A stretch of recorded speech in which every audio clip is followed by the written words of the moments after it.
Please subscribe and don't forget to press the bell icon to get notified whenever we upload a new video. We are now joined by Rashesh Shah, Chairman and CEO of Edelweiss Financial Services.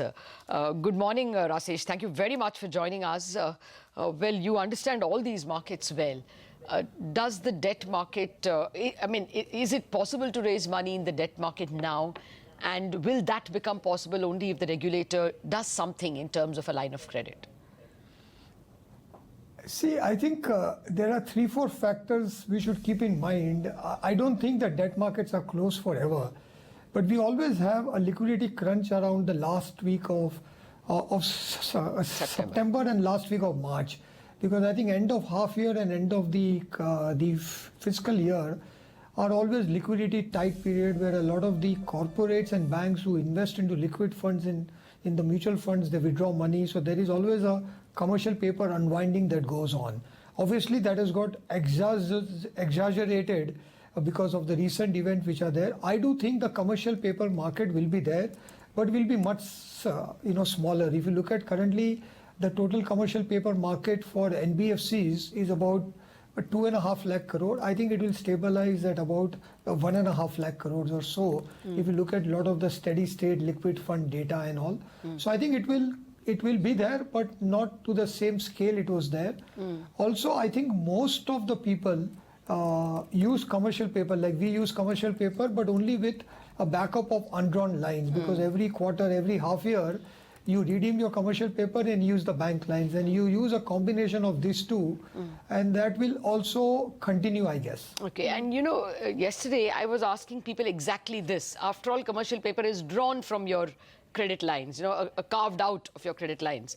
But there were a few debt market traders saying that banks are unwilling to lend. And that could be because they are competing with the housing finance companies, at least also with NBFCs in the same space. Are you noticing this hesitation on the part of banks?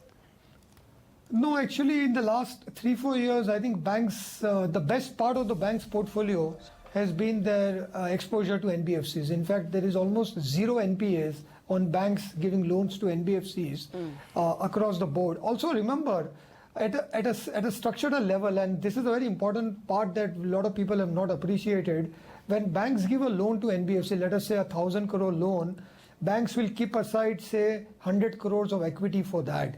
Now that NBFC, when they give 1,000 crore loan to their housing finance customers, they also keep another 130 to 140 crores of equity aside. So at a systemic level, 1,000 crore credit is actually supported by 230 to 240 crores of equity, partly by bank and partly by NBFC. So banks giving to NBFC and NBFCs eventually giving loans to customers, there is a lot more equity safety that is there, and that's why we have never seen problem on the bank portfolio of NBFCs. No, I'm not saying safety. I'm just saying the dealers said that banks are hesitating to give those lines in the last 1 week.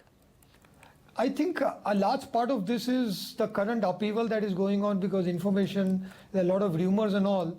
But also remember that last 5 years, NBFCs were growing at 25 to 30% a year and banks were growing at 8% a year. Now we are seeing bank credit growth has gone up from 8 to about 13, 14. I expect NBFC's credit growth will stabilize at about between 15 to 18%. So what you are saying is very true. I think the NBFC growth will get calibrated after 5 years of 25-30% growth. I think the next few years will be a 18% kind of growth for NBFCs. And what the equity markets have done is actually quickly recalibrated the growth hypothesis around NBFCs, which I think is not incorrect. Okay, so sir, what you're saying is that the credit growth of NBFCs will moderate from 25 to 30% that we enjoyed in the last 5 years to 15 to 18% going ahead, but the asset quality of NBFCs will remain intact. Okay. Yeah, we are not seeing asset quality issues because, as you know, home loans and other collateral backed loans and all, we have not seen even in the last 5 years where Indian economy has gone through stressful time. We had GST, we had demonetization. If you look at the NPA levels of all NBFCs, they have not actually deteriorated. Plus, in the last 3 years, most NBFCs have also raised more equity. So I don't think there is an asset side issue. There is a liability crunch that will happen, which will slow down growth. But along with slowing down growth, I think the margins will improve and the asset quality will also improve going forward. Okay, why would you say margins will improve? Even in the last 1 week, we have actually seen yields go up. I don't know how many NBFCs can push off, 1 percentage point in terms of their asset price. In fact, if you see today, like you take a simple product like loan against shares. Loan against shares, which a lot of brokerage and wealth managers and all do, the interest rates have already gone up by 100 to 150 basis points on the LAS books. And we heard in the last couple of days, a lot of NBFCs on the personal loans and SME loans have already hiked yields by about 100 basis points. So I think there is a market demand that is there, and whenever there is a supply side constraint, a large part of the portfolio will absorb the higher yield. So my expectation is that most of the NBFCs will be able to pass on the extra cost very easily. So at least our hypothesis is that the NIM competition is not a bigger risk. I think the growth slowdown is a bigger factor. Okay. So what about you yourself, Rashesh? How will Edelweiss's growth be impacted in the second half? I think it will be in the same way. We will all hold a lot more cash. We will all, scale back some of the books because you will be more careful on liquidity and the assumptions you make about liquidity. Like we hold about 10% of our balance sheet as liquidity cushion. We have decided we will try to hold about 15% of the balance sheet as liquidity cushion. So people will hold more liquidity. People will not disburse in a hurry, and that will automatically moderate the growth down. But as I said, I don't see the pricing issues will be there. But we have clearly guided our investors that don't expect the same growth rates for the next year. Okay. Has the industry made any representation to the RBI to ease the situation, see a separate line of credit? No, as far as I know, I don't think the industry should go to RBI for every little problem. This is, as I said, if you had commercial paper which are backed with undrawn bank lines, you should be drawing bank lines and repaying your commercial paper. That is how the market should work. Your cost may be higher, but that is what anyway we were doing at the end of every quarter. So that is part and parcel of that. And if your commercial paper market shrinks, then your growth will also shrink. Okay. See, the crux of the epicenter of the problem is IL&FS. We've got some statements of LIC chairman saying we will try to ensure it doesn't collapse. He was clearly saying try. And we have a newspaper report saying Oryx is putting money. You know the experience of restructuring loans and how long banks take.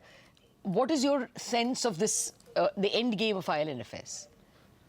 I think 4 or 5 points. As you very correctly said, I think IL&FS has shaken the confidence on the entire financial sector, largely because we all underestimate it. But when a AAA rated paper gets downgraded to junk, it is a big shock to the system. The confidence has to get shaken up. So I think that started off the whole thing, because it's not very, in any economy in the world, AAA companies don't get downgraded in one single step. So I think the first was that part of it. The other is our mutual fund industry is geared to take interest rate risk, but not geared to take credit risk. If you find out the credit research provided by brokers, the credit research provided that is carried out by mutual fund, it is very, very low.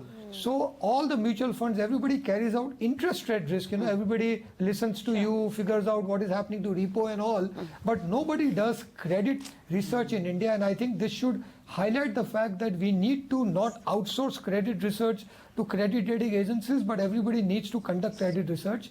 And the third will be that I think IL&FS is larger. The larger problem is a liquidity problem, not so much solvency problem. Yes, they were short of equity because they were geared a lot more than they should have been geared. But that was known to everybody, including the investors. And from what I hear, the investors have been talking about putting money or doing an IPO for the last 1 year. So I think equity need of IL&FS of say 5 to 10,000 crores was evident all along.